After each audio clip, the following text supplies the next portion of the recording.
Eu tinha comentado no meu outro vídeo que eu ia falar sobre gêneros de literatura. Então, neste, eu gostaria de falar especificamente sobre contos de fadas. Quando a gente fala em contos de fadas, a gente comete alguns erros, né, com relação a esse gênero literário. Em primeiro lugar, não são todos os contos de fada onde aparece a figura da fada. Em alguns deles ela está ausente. Bom, é, a melhor maneira da gente explicar isso é porque, na verdade, contos de fada, a palavra fada remete a uma expressão latina chamada factum, que tem o sentido de determinar uma coisa que não acontece no mundo cotidiano, um evento sobrenatural. Então, a gente percebe que em alguns contos de fada, apesar de não ter a presença dessa criatura, da fada, nós temos elementos sobrenaturais, algumas criaturas mágicas, né? Então, isso aparece em alguns contos de fada. Bom, na verdade, essa definição contos de fada, eu acho que é meio equivocada. Eu prefiro mais a que é utilizada em Portugal, que é contos maravilhosos. Ou seja, são contos onde acontecem eventos extraordinários, né, onde existem a presença de criaturas sobrenaturais que são derivadas do folclore. Bom, além disso, é interessante destacar que inicialmente esses contos de fada eles não vão ter aqueles elementos que a gente está acostumado a ver nos filmes da Disney, tá? Eles são, assim, na sua origem, eles são bastante assustadores. Eu diria até que em alguns desses contos, e eu citaria Branca de Neve, nós encontramos elementos que têm contornos góticos. Bom, os contos de fada ou contos populares, eles têm o seu surgimento na Europa. Segundo alguns estudos, os contos de fada, para quem não sabe, eles são originários na tradição oral, ou seja, eles não eram escritos, as pessoas se reuniam para contá-los, né? Eles eram criados a partir da contação. E isso acontecia principalmente na época do inverno, ou seja, como na Europa é muito frio, as pessoas se reuniam em volta da lareira e contavam essas histórias. Bom, é difícil assim contar de forma geral sobre o surgimento dos contos de alguns contos de fada, né? Então, a teoria mais corrente é que eles teriam a sua origem em lendas populares e até mesmo em mitos gregos. Então, essas histórias, né, esses contos de fada, eles seriam uma releitura desses antigos mitos e teriam origem assim, em diversos países. Assim, dentre os contos de fada, os mais populares e que eu tenho mais familiaridade são os contos dos irmãos Grimm, ou Grimm, né? Grimm, como algumas pessoas preferem dizer. Né? Eu vou comentar um pouco sobre os irmãos Grimm, que eu acho que é bem interessante. Para quem não sabe, os irmãos Grimm eram filólogos, ou seja, eles eram estudiosos de línguas. E eles também eram bibliotecários. Naquela época, acho que eles viveram, acho que no século XVIII na Alemanha, os bibliotecários eram como se fossem pesquisadores acadêmicos. Então, quando ocorre a invasão da França na Alemanha, os irmãos Grimm vão ficar muito preocupados e vão querer preservar as tradições culturais da Alemanha, dentre elas os contos populares, ou contos de fadas, como alguns preferem dizer. Eles vão coletar esses contos nas vilas, nas aldeias, através de uma transcrição, eu acho, desses contos, eles escrevem esses contos. E aí eles compilam esses contos numa coletânea. Me parece que no total são 200 contos que são atribuídos aos irmãos Grimm. E assim, esses contos dos irmãos Grimm, eles se destacam justamente por alguns elementos sinistros, né? Então, eu vou comentar um pouco sobre alguns deles que eu acho que são os mais conhecidos e os mais interessantes. Para quem não sabe, Branca de Neve e os Sete Anões, que é um deles, a bruxa má tenta matar a Branca de Neve não só uma vez através da maçã envenenada, mas 3 vezes. Ou seja, nós temos aí momentos bastante tensos nesse conto. Existe assim uma criação de uma tensão, porque a Branca de Neve fica desfalecida. Também é enfatizada a passagem em que a Rainha Má pede para o caçador tirar o coração da Branca de Neve para ela comer, ou seja, nós temos uma conotação de canibalismo aí muito forte.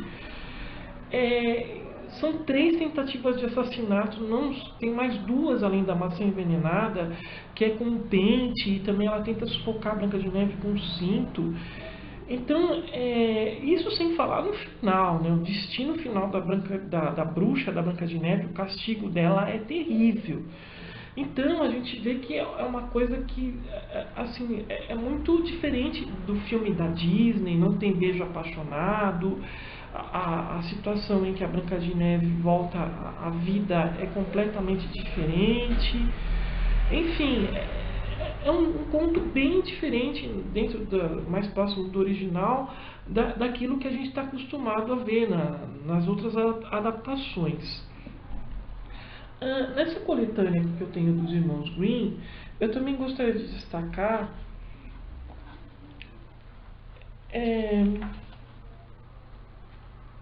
O Rapaz que Não Sentia Calafrios. O Rapaz que Não Sentia Calafrios é uma história que tem contornos góticos. Nela tem um menino, um garoto, um adolescente, e aí ele é desafiado a passar a noite num castelo onde existem vários fantasmas. E assim, ninguém consegue ficar nesse lugar, justamente porque esses fantasmas vão assustar todas as pessoas que se propõem a cumprir esse desafio. Então, é muito interessante a maneira como esse conto vai se desenvolvendo, principalmente na parte final.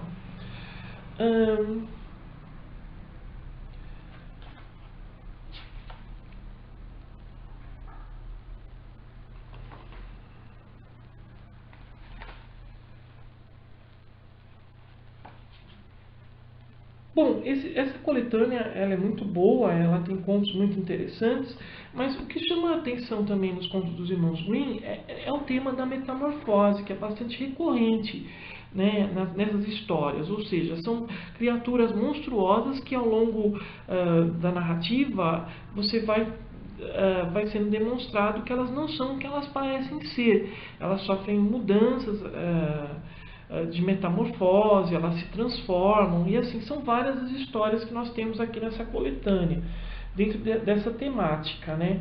Destacando o João Porco Espinho,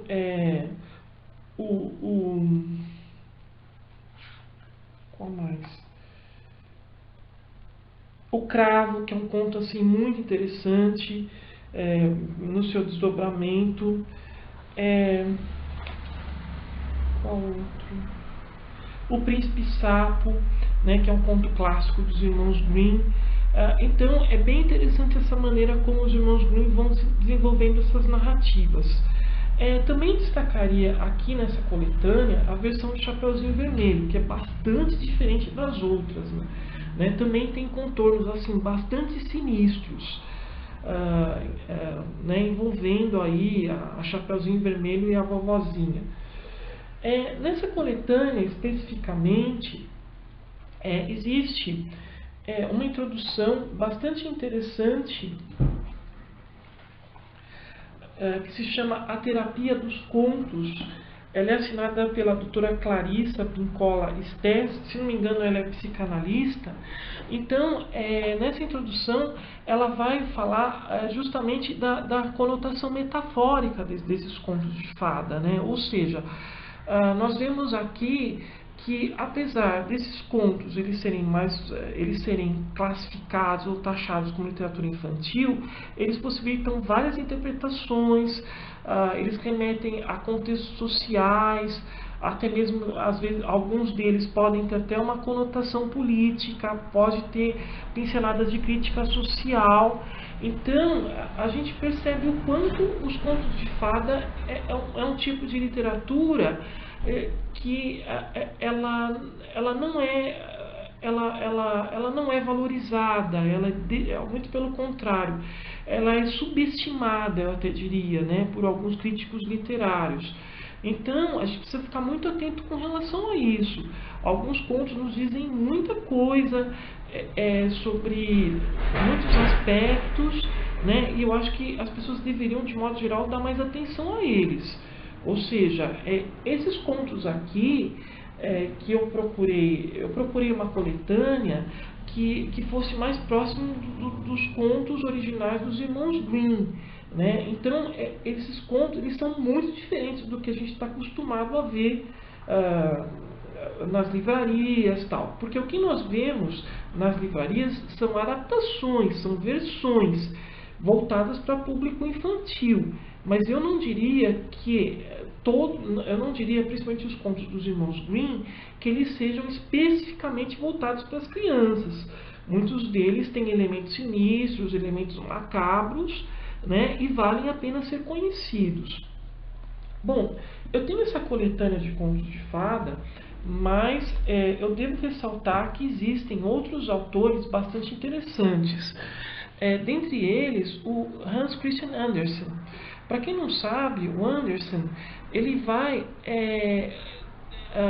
ser responsável por um desdobramento nos contos de fada, ou seja, nós podemos dizer que o Andersen ele cria, né, contos de fada, ele escreve contos de fada.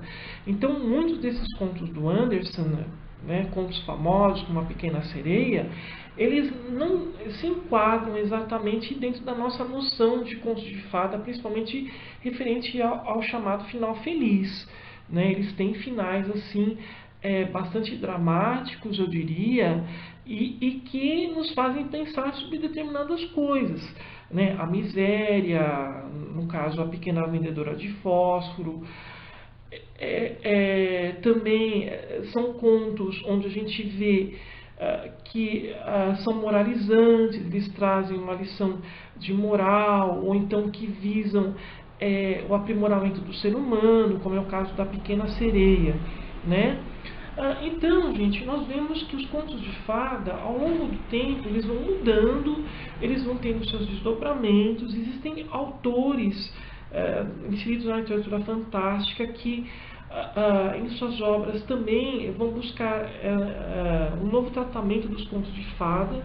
Dentre eles eu citaria o Neil Gaiman, né, cujo romance, eu até diria, vou chamar de romance, o Stardust, né, que foi transformado em filme. Ele é um conto de fadas moderno, né? Então nós vemos, além dele, o próprio o Harry Potter também, da J.K. Rowling, tem alguma coisa, né, referente a elementos de contos de fada, e elementos assim bastante assustadores, tá?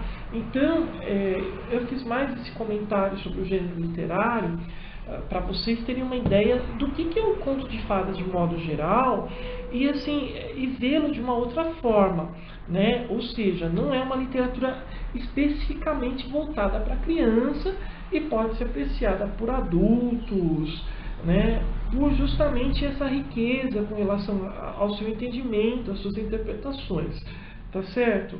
Então, fica aqui registrado o comentário. Até mais com outras dicas.